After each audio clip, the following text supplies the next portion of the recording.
अस्सलाम वालेकुम ख़वातीन और हज़रात, Smack group of marketing and sales में तैयब एजाज़ हूँ। उम्मीद करता हूँ कि आप तमाम लोग खैर आफियत से होंगे और जहाँ कहीं पर भी होंगे अपने अहले खाना के साथ एक अच्छी ज़िंदगी बसर कर रहे होंगे। चैनल को सब्सक्राइब करें, लाइक करें, कमेंट करें, हिट द बेल आइकन करना ना भूलें ताकि रोज़ाना की बुनियाद पर आपको डेली अपडेट्स जो हैं वो मिलती रहें। आज के इस वीलॉग में इस वक्त मैं देने जा रहा हूँ कैपिटल स्मार्ट सिटी के हवाले से सबसे बड़ी खबर। बहुत सारे रूमर्स मार्केट में रोटेट करते रहे रिगार्डिंग द इंटरचेंज के हवाले से पिछले 4-5 सालों में जितनी फेक न्यूज़, जितनी जेन्युइन न्यूज़, जितने रूमर्स, जितने बहुत सारी जो इसमें ख्यालात थे, बहुत सारे लोगों के अंदाजे थे, काफ़ी चीज़ें उभर के सामने आती रही हैं। लेकिन बहुत सारे हलकों की जानिब से एग्जैक्ट इन्फॉर्मेशन कभी भी प्रोवाइड नहीं की गई, डॉक्यूमेंट्स प्रोवाइड नहीं किए गए, स्टैटिस्टिक्स प्रोवाइड नहीं किए गए। बहुत सारे लोगों ने अपने अंदाजे के मुताबिक कहा कि जी इंटरचेंज बनेगा, बहुत सारे लोगों ने अंदाजे के मुताबिक बोला जी इंटरचेंज नहीं बनेगा, बहुत सारों ने अंदाजे के मुताबिक कहा कि इंटरचेंज जो है वो फ्रॉड था। ये सारी चीज़ें क्वालिटेटिव एस्पेक्ट्स में थी, लेकिन मैं हमेशा फोकस करना चाहता हूँ ऑन द क्वांटिटेटिव रियलिटी की। क्वांटिटेटिव क्या है, नंबर्स, फैक्ट्स, फिगर्स क्या बोल रहे हैं। तो इस वक्त कैपिटल स्मार्ट सिटी के हवाले से सबसे बड़ी खबर है, थोड़ा सा ओवरव्यू देना चाहूँगा regarding the interchange approval of capital smart city.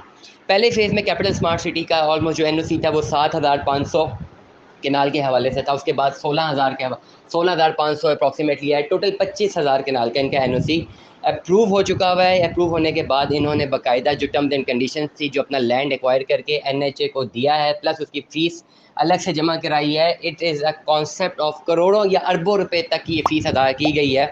इस वक्त इंटरचेंज बनाने के लिए जो डॉक्यूमेंटेशन थी, एनओसी थी, तमाम तर लवाज़मात थे, जितना भी कुछ था वो सारा का सारा क्लियर अप हो चुका हुआ है according to the sources, according to the facts and figure. Total 25,000 canal पे एनओसी था, वो सारा कैपिटल स्मार्ट सिटी ने सारे की सारी डॉक्यूमेंटेशन करके वो एक्वायर कर लिया है। एनएचए को पहले इन्होंने लैंड एक्वायर करनी थी, वो लैंड एक्वायर की है 60,000 केनाल के, 60,000 रुपये पर केनाल के मुताबिक, और मुरब्बों में ये केनाल थी, मुरब्बों में ये लैंड थी। मुरब्बों में लैंड लेके इन्होंने फिर एनएचए को दी है, प्लस उनकी प्रोसेसिंग फ़ीस पे की है।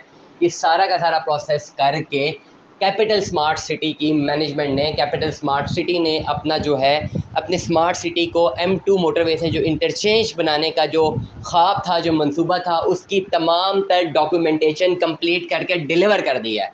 अब सिर्फ लास्ट स्टेप बचता है कि ऑन ग्राउंड रियलिटी में, ऑन कंस्ट्रक्शन, अब ग्राउंड ब्रेकिंग सेरेमनी में आपको कंस्ट्रक्शन तो दिखाई भी गई है, आर्जी तौर पे वहाँ से रास्ता भी खोल दिया गया है, लेकिन अभी on ground, on development aspects आपको कैपिटल स्मार्ट सिटी में इंटरचेंज बाकायदा तौर पे बनना भी नज़र आएगा, और उम्मीद ये की जा रही है कि चंद महीनों के अंदर अंदर ये डिलीवर कर दिया जाएगा। अगर तो इंटरचेंज बनता है और साथ ही डिलीवर होता है तो mind my words, I recommend you on the basis of the analysis on the forecasting कि अगर M2 मोटरवे से इंटरचेंज जिस दिन प्रॉपर्ली डेवलप हो गए और जैसे ही ओवरसीज M2 मोटरवे से आप कनेक्ट करेंगे कैपिटल स्मार्ट सिटी में, और पहली डेस्टिनेशन आएगी ओवरसीज सेंट्रल के तमाम तर प्लॉट्स, चाहे बैलेटेड हैं, चाहे नॉन बैलेटेड हैं, चाहे पोजेशनेबल है, चाहे नॉन पोजेशनेबल है, चाहे डेवलप्ड हैं, चाहे नॉन डेवलप्ड हैं, तमाम तर रेजिडेंशियल प्लॉट्स में अच्छा खासा ऑन भी आने लगा है और ये इंक्रीज़ भी करने लगा। कमर्शियल फाइल्स भी इंक्रीज़ होंगी और उन पे भी ऑन आएगा जैसे ही इंटरचेंज बन के डिलीवर होता है और वहाँ पे अकोमोडेशन आना शुरू होती है। आज की तारीख में अगर मैं फोरकास्टिंग करता हूँ तो आने वाले टाइम में मुझे ह्यूज रिटर्न ऑन इन्वेस्टमेंट नज़र आता है in terms of the cost of land. मैं हमेशा एक बात करता हूँ था कि वैल्यू आपका इंटरचेंज बने या ना बने, ओवरऑल कोई इम्पेक्ट नहीं पड़ेगा, लेकिन इसकी दूसरी बात मैं हमेशा सेकंड करता था कि वैल्यू एडिशन जो होती है, जब भी इंटरचेंज बनेगा तो आपको वैल्यू एडिशन मिलेगी। लेकिन according to the current scenarios, current जो ऑन ग्राउंड सिचुएशंस हैं और मार्केट फोर्सेस हैं, I am readily available to communicate you that now after the development of interchange at least जो प्लॉट्स की रेट्स हैं उनमें तेज़ी होगी, क्योंकि एक दूसरी वैल्यू एडिशन ये भी ऐड अप हो रही है कि पोजेशन भी अलॉट कर दिया गया है ओवरसीज प्राइम 1 का, विच मीन्स ये दो एस्पेक्ट्स, ये दो वैल्यू एडिशंस आने वाले टाइम में कैपिटल स्मार्ट सिटी की डोमेन को ज़्यादा इंक्रीज़ करने लगी हैं in terms of investments, in terms of return on investment and in terms of increase in the cost of land. अगर मुझसे कोई भी पूछे कि इस वक्त कहाँ पे इन्वेस्टमेंट करनी है, अवेलेबल अमाउंट हमारे पास मौजूद है, 15 से 20 लाख रुपए तक मौजूद है, तो मैं सबसे पहले एडवाइस ये दूंगा कि कैपिटल स्मार्ट सिटी के ओवरसीज ब्लॉक में बैलेटेड फाइल में आप अपनी इन्वेस्टमेंट कीजिए। अगर कोई मुझसे कहे कि मेरे पास थोड़े कम पैसे मौजूद हैं, 7 से लेकर 10 लाख तक मौजूद है, तो मैं कहूँगा non balloted file overseas block में इन्वेस्टमेंट कीजिए।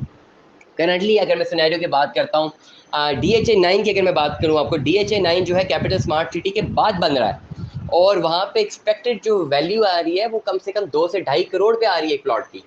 और कैपिटल स्मार्ट सिटी में 1 कनाल का प्लॉट ऑलमोस्ट 62,10,000 का प्लॉट है, जो कि अभी 2022 में बुक हुआ हुआ है। अगर तो आप लोगों ने कनाल की बुकिंग करनी है तो 62,10,000 वाली जो बुकिंग है वो बड़ी आइडियल बुकिंग रहेगी इस वक्त, अगर आपके पास पैसे ज़्यादा मौजूद हैं। विद ऑन आपको अप्रॉक्सीमेटली 25 से 26 लाख रुपए का फिगर अभी देना है।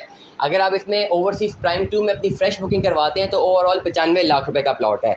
लेकिन इस वक्त according to the entire benchmarks, political instability, economical instability, floods that has damage the entire country, overall जो एक ऑरा बना हुआ है, जो बैड ऑरा बना हुआ है मार्केट में रिगार्डिंग डिफरेंट चीज़ें हैं, अनसर्टेनिटी और अनसर्टेनिटी से इन्वेस्टर्स का रुझान तो मार्केट में बहुत ज़्यादा कम है। इस पर्टिकुलर सिनेरियो में बहुत सारी ऐसी फाइल्स हैं जो लोगों ने 16-16 लाख रुपए ऑन पे ख़रीदी हुई थी, अब वो सब 12 से 12 लाख रुपए ऑन पे बिक रही है।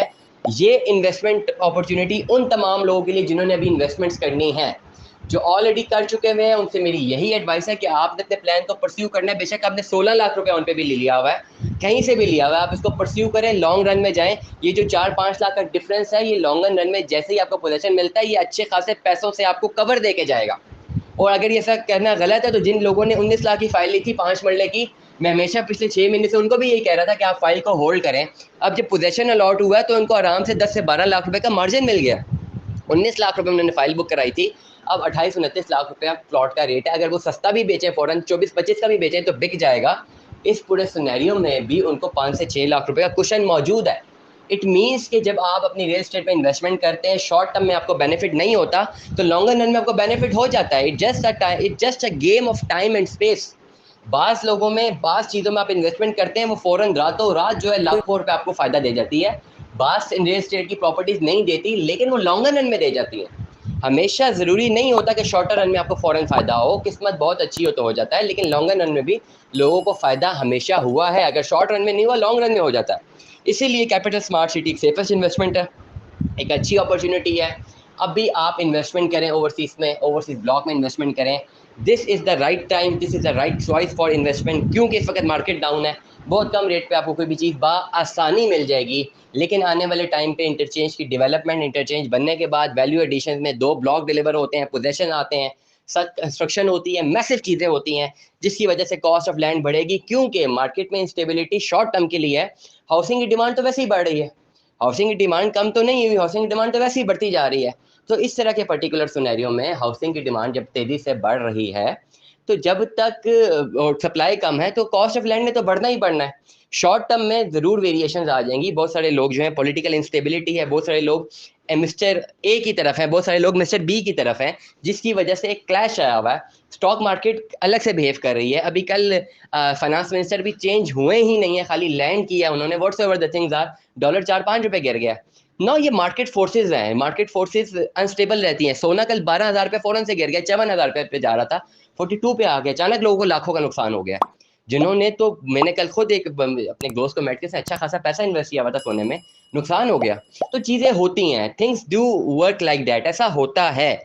इसलिए जब आप अपनी इन्वेस्टमेंट्स करते हैं, हमेशा लॉन्गर रन एस्पेक्ट देखा करें। शॉर्टर रन में बेनिफिट हो, फॉरन बेच दें, नहीं होता तो इसको लॉन्गर रन में आप परस्यू कर सकते हैं। तो smack group of marketing and sales से तैयब इजाज़ को सुनने का बहुत बहुत शुक्रिया। दुआओं में याद रखिएगा, अपना बहुत सारा ख्याल रखिएगा।